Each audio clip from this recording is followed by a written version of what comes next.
നമസ്കാരം. S V ജേണലിലേക്ക് ഒരിക്കൽ കൂടി സ്വാഗതം. ഇന്ന് CP ജോൺ, അതായത് നമ്മുടെ ഗതാഗത വകുപ്പ് മന്ത്രി, അവരുടെ കണ്ണൂരിൽ വെച്ച് നടന്ന ഒരു പരിപാടി, അതായത് ഈ പറയുന്ന CMBയുടെ 40ാം വാർഷികം ആഘോഷിക്കുകയുണ്ടായി. അപ്പോൾ അതുമായി ബന്ധപ്പെട്ട് നടത്തിയ ഒരു പ്രവർത്തക കൺവെൻഷൻ അദ്ദേഹം ഉദ്ഘാടനം ചെയ്യുന്ന സാഹചര്യമുണ്ടായി. അപ്പോൾ ആ സാഹചര്യവുമായി ബന്ധപ്പെട്ടുകൊണ്ട് CP ജോൺ എന്ന് പറയുന്ന CMB നേതാവ്, അദ്ദേഹം ഗതാഗത വകുപ്പ് മന്ത്രിയാണ് ഉള്ള കാര്യമൊക്കെ ശരി തന്നെയാണ്. അപ്പോൾ ആ നേതാവ് ഇന്ന് വലിയ കാര്യമായി ചില കാര്യങ്ങൾ പറഞ്ഞു. അതായത് ഇടതുപക്ഷ ചിന്താഗതിക്കാർ ഒരുമിച്ച് മുന്നോട്ട് പോകണം എന്നുള്ളതായിരുന്നു അദ്ദേഹം അതായത് ആ ഒരു പ്രവർത്തക കൺവെൻഷനിൽ അദ്ദേഹം പറഞ്ഞ ഏറ്റവും പ്രധാനപ്പെട്ട ഒരു വാചകം. ഇടതുപക്ഷത്തുള്ളവർ ഒരുമിച്ച് മുന്നോട്ട് പോകണം. ശരി, എം വി രാഘവൻ ഉണ്ടാക്കിയ പാർട്ടിയാണ്, MV രാഘവൻ CPMൽ നിന്ന് വിട്ടുമാറി ഉണ്ടാക്കിയ ഒരു പാർട്ടിയാണ്, എല്ലാം ശരി തന്നെയാണ്. അല്ലെങ്കിൽ MVRനെ CPMൽ നിന്ന് പുറത്താക്കിയതിന് ശേഷം അദ്ദേഹം നിർമ്മിച്ച അല്ലെങ്കിൽ അദ്ദേഹം ഉണ്ടാക്കിയെടുത്ത ഒരു രാഷ്ട്രീയ പാർട്ടിയാണ് എന്നുള്ള കാര്യം നമുക്കെല്ലാവർക്കും അറിയാം. ഇവിടെ നമ്മൾ നോക്കിക്കോളൂ, ഇവിടെ ഇടതുപക്ഷത്തിൻ്റെ യഥാർത്ഥ മുഖമാണോ? ഇടതുപക്ഷത്തുള്ളവരെല്ലാവരും അധികാര കൊതിയന്മാരാണോ? കുഞ്ഞികൃഷ്ണ സഖാവ് ആയിക്കോട്ടെ, TK ഗോവിന്ദൻ മാസ്റ്റർ ആയിക്കോട്ടെ, PK ശശി ആയിക്കോട്ടെ, G സുധാകരനായിക്കോട്ടെ, ആരെ വേണമെങ്കിലും നമുക്കെടുക്കാം.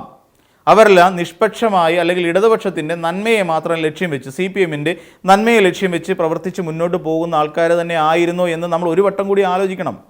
ഇന്ന് ആ പ്രവർത്തക കൺവെൻഷനിൽ CMBയിലെ ബാക്കിയുള്ള നേതാക്കന്മാരെ തള്ളിക്കളഞ്ഞേക്കൂ. അവരെല്ലാവരും ഏറെക്കാലമായി CMB എന്ന് പറയുന്ന രാഷ്ട്രീയ പാർട്ടിയിൽ പ്രവർത്തിച്ചു വരുന്ന ആളുകൾ തന്നെയാണ്. അതിലവരൊക്കെ മാറ്റി നിർത്താം.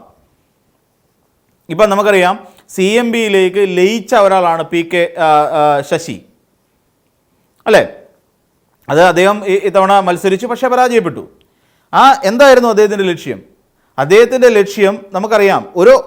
ഈ പറയുന്ന ഒരു സമയം ഈ രഹസ്യമായ ചർച്ചകൾ പലതും നടക്കുമെന്നേ നമ്മളാരും അറിയാഞ്ഞിട്ടാണ്. സത്യത്തിൽ നമുക്ക് G സുധാകരൻ എന്ന് പറയുന്ന ഒരു നേതാവിനെ തന്നെ എടുക്കാം. ആ G സുധാകരൻ എന്ന് പറയുന്ന നേതാവിനെ എടുക്കുമ്പോൾ ആ നേതാവ് ഇന്നോ ഇന്നലെയോ അല്ലെങ്കിൽ ആ തെരഞ്ഞെടുപ്പിന് ഒരാഴ്ച മുൻപെടുത്ത തീരുമാനമായിരുന്നോ ഞാൻ സ്വതന്ത്രനായി മത്സരിക്കുമെന്നും എന്നെ പിന്തുണയ്ക്കാൻ ഇന്നട്ടിലെ UDFകാർ തയ്യാറാകണമെന്നുള്ളത്? ഒരിക്കലുമല്ല. അവിടെയാണ് നമ്മൾ കാണേണ്ടത്. അതായത് ഈ പറയുന്ന പല നേതാക്കളും, ഇപ്പോൾ TK ഗോവിന്ദൻ മാസ്റ്ററുടെ തീരുമാനം ഓക്കെ, നമ്മളത് എഗ്രി ചെയ്യുന്നു. തളിപ്പറമ്പ് പോലെ ഒരു മണ്ഡലത്തിൽ നിന്ന് ശ്യാമള ടീച്ചറെ മത്സരിപ്പിച്ചതിനുള്ള വിയോജിപ്പാണ് ഗോവിന്ദൻ മാസ്റ്ററെ ചൊടിപ്പിച്ചത്. അതവിടെ നിൽക്കട്ടെ. സുധാകരൻ എന്തായിരുന്നു ചെയ്തത്?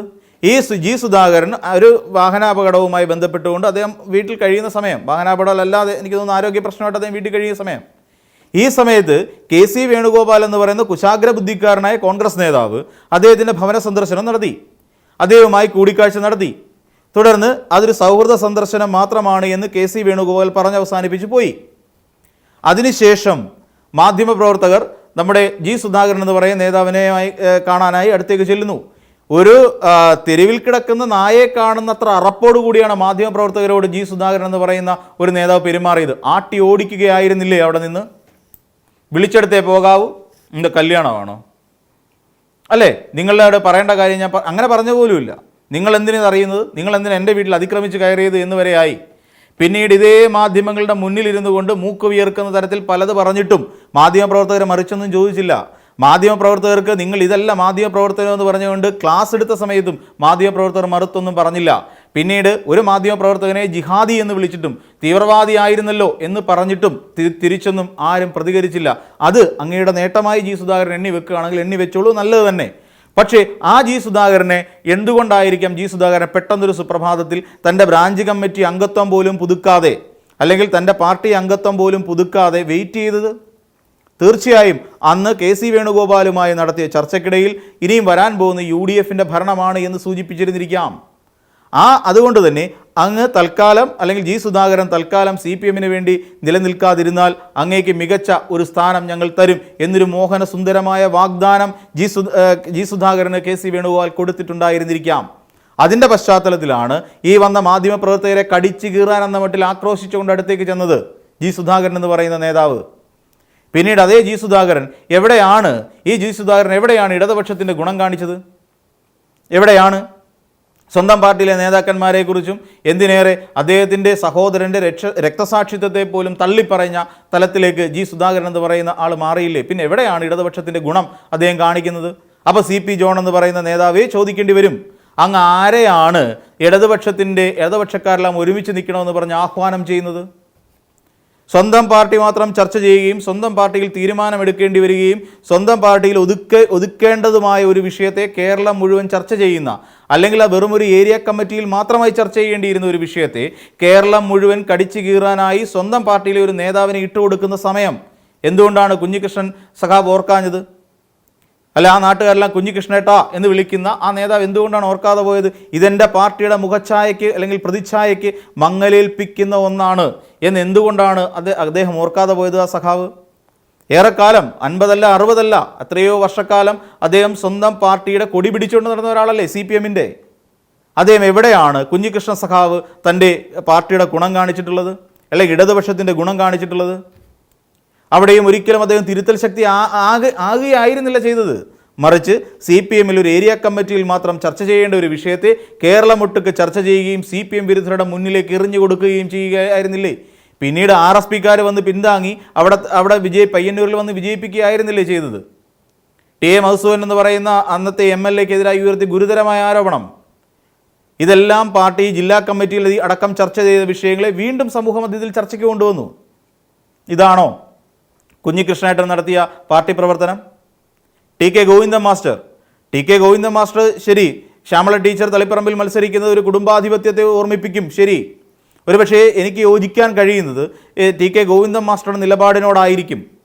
കാരണം എന്താണെന്ന് ചോദിച്ചാൽ അദ്ദേഹം പാർട്ടി അങ്ങനെ ഒരു തലത്തിലേക്ക് അധപ്പതിക്കാൻ പാടില്ല എന്നുള്ള ചിന്തയായിരിക്കാം. കുടുംബാധിപത്യം CPM പോലെ ഒരു പാർട്ടിക്കകത്ത് പാടില്ല എന്നൊരു പക്ഷേ TK ഗോവിന്ദൻ മാസ്റ്റർ ചിന്തിച്ചിട്ടുണ്ടായിരുന്നിരിക്കാം. പക്ഷേ ഇതേ TK ഗോവിന്ദൻ മാസ്റ്റർ പോയി നിൽക്കുന്ന കോൺഗ്രസ് അല്ലെങ്കിൽ UDF എന്ന് പറയുന്ന ഒരു മുന്നണിയിൽ അടിമുടി കുടുംബാധിപത്യമല്ലേ? ഉമാ തോമസ് ജയിക്കുന്ന എവിടെ നിന്നിട്ടാണ്? തൃക്കാക്കരയിൽ നിന്ന് ഉമാ തോമസ് KSUവിൽ പ്രവർത്തിച്ച്, യൂത്ത് കോൺഗ്രസിൽ പ്രവർത്തിച്ച് ശക്തയായ ഒരു പ്രവർത്തകയായി മുന്നോട്ട് വന്നു എന്ന് ഒടുവിൽ MLA ആയ വ്യക്തിയൊന്നും അല്ലല്ലോ. അല്ല, അനൂപ് ജേക്കബ് ആരാണ്? UDF-ലെ കഥയാണ് പറയുന്നത്. TM ജേക്കബിൻ്റെ മകനല്ലേ? അബു ജോൺ ജോസഫ് ആരാണ്? PJ ജോസഫ് എന്ന് പറയുന്ന കേരള കോൺഗ്രസിലെ നേതാവിൻ്റെ മകനല്ലേ? അങ്ങനെ ഓരോന്ന് എണ്ണിപ്പെറുക്കി പറയുമ്പോൾ ഇതാ ഏറ്റവും ഒടുക്കം ചാണ്ടി ഉമ്മൻ എന്ന് പറയുന്ന നേതാവ് ആരാണ്? ഉമ്മൻചാണ്ടി എന്ന് പറയുന്ന ഒരാളുടെ മകനല്ലേ? അപ്പോൾ മക്കളും ഭാര്യമാരും എല്ലാം പിന്നെ എന്താ പറയുക, കൊടികുത്തി വാഴുന്ന UDF എന്ന് പറയുന്ന ഒരു മുന്നണിയിലേക്ക് തന്നെയല്ലേ TK ഗോവിന്ദൻ മാസ്റ്റർ പോയത്? അപ്പോൾ അങ്ങ് എതിർത്തതിനെ നമ്മൾ അംഗീകരിക്കുമായിരുന്നു. അതായത് CPM പോലെ ഒരു പാർട്ടിക്കുള്ളിൽ ശ്യാമൾ ടീച്ചറെ മത്സരിപ്പിക്കാൻ പാടില്ല, MV ഗോവിന്ദൻ മാഷിൻ്റെ ഭാര്യയാണ്, മത്സരിപ്പിക്കാൻ പാടില്ല, തീരുമാനം വളരെ കറക്റ്റായിരുന്നു. അങ്ങ് ആ ഒരു സ്റ്റാൻഡ് സ്വീകരിച്ചിരുന്നെങ്കിൽ. പക്ഷേ അദ്ദേഹം സ്വീകരിച്ച അതൊന്നും ആയിരുന്നില്ല. പകരം ഇതെല്ലാം നടക്കുന്ന മരുമക്കളെയും മകനെയും ഭാര്യമാരെയും മത്സരിപ്പിക്കുന്ന UDF എന്ന് പറയുന്നൊരു മുന്നണിയിലേക്ക് പോകാൻ അങ്ങ് കാണിച്ച, TK ഗോവിന്ദൻ മാസ്റ്റർ കാണിച്ച ആ ഒരു മണ്ടത്തരം വെച്ചുകൊണ്ട് എല്ലാം, അതാണോ ഇടതുപക്ഷത്തിൻ്റെ ഗുണം? അതൊരിക്കലും ഇടതുപക്ഷത്തിൻ്റെ ഗുണമേ അല്ല. PK ശശി എന്ന് പറയുന്ന നേതാവ്, നമുക്കറിയാം അദ്ദേഹത്തിന് നല്ല ഒന്നാന്തരം ഒരു സ്ഥാനം കൊടുത്ത് ഇരുത്തിയിരിക്കുകയായിരുന്നു ടൂറിസം ഡെവലപ്മെൻറ്റിൻ്റെ. അവിടെ അങ്ങനെ ഒരു സ്ഥാനം കൊടുത്ത് ഇരുത്തിയിരുന്ന അദ്ദേഹം ഒരു സുപ്രഭാതത്തിൽ വളരെ വേഗം അദ്ദേഹം രാജിക്കത്ത് കൊടുക്കുന്നു, രാജിവെച്ച് പുറത്തേക്ക് പോകുന്നു. തുടർന്ന് പിന്നീട് നമ്മൾ അദ്ദേഹത്തെ കാണുന്നത് കോൺഗ്രസിൻ്റെ അല്ലെങ്കിൽ UDF-ൻ്റെ വേദിയിലാണെന്നേ. അപ്പോൾ ഈ പറഞ്ഞ നേതാക്കന്മാർക്ക് TK ഗോവിന്ദൻ മാസ്റ്ററെ മാറ്റി നിർത്താം, ബാക്കിയുള്ളവർക്കെല്ലാം അല്ലെങ്കിൽ എല്ലാ നേതാക്കന്മാരുമായി. ഇപ്പം നോക്കിയോളൂ, ഐഷ പോറ്റിക്ക് അവിടെ സീറ്റ് വാഗ്ദാനം ചെയ്യുന്നു.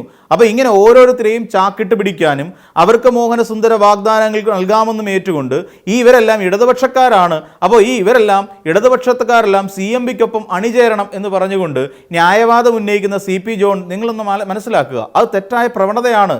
അവരാരും യഥാർത്ഥ CPMക്കാരായിരുന്നില്ല എന്ന് പറയേണ്ടി വരുമെന്നേ. യഥാർത്ഥ CPMക്കാരായിരുന്നെങ്കിൽ അവർ ഇങ്ങനെ ഒരു പണി കാണിക്കില്ല.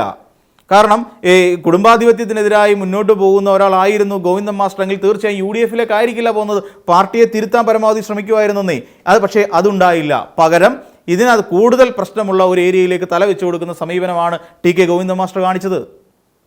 ഇവിടെ PK ശശി കാണിച്ചത് എന്താ? PK ശശിയെ നാഴികയ്ക്ക് 40 വട്ടം തീവ്രത കുറഞ്ഞ പീഡനക്കാരെന്ന് കളിയാക്കി പരിഹസിച്ച് ചിരിച്ചവരുടെ മുന്നിൽ പോയിരുന്നുണ്ട്, അവരുടെ കൈ പിടിച്ചുകൊണ്ട് അവരുടെ വേദിയിൽ കയറിയിരുന്നുണ്ട് പ്രസംഗിക്കാൻ കാണിച്ച നിങ്ങളുടെ ഉളുപ്പില്ലായ്മയുണ്ട് PK ശശി സമയമെടുത്തോളം.